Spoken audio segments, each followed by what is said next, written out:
بسم الله الرحمن الرحيم.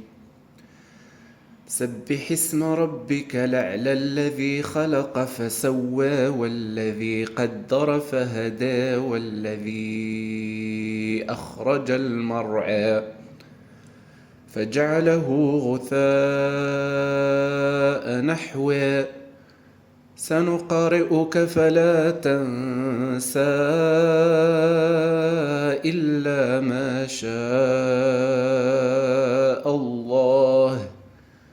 إنه يعلم الجهر وما يخفى ونيسرك لليسرى فذكر النفعة الذكرى سيذكر من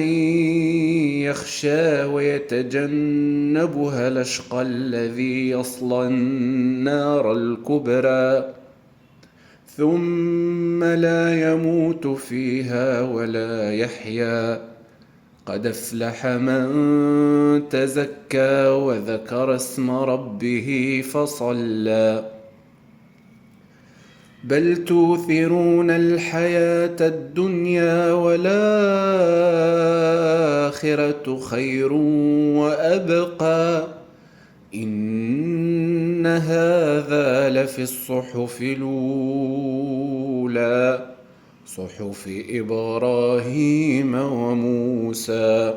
بسم الله الرحمن الرحيم.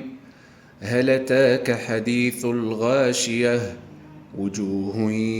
يومئذ خاشعة عاملة ناصبة تصلى نارا حامية تسقى من عين آنية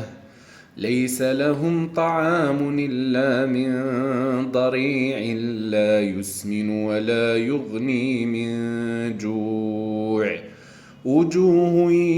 يومئذ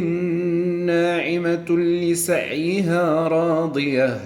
في جنة عالية لا تسمع فيها لاغية فيها عين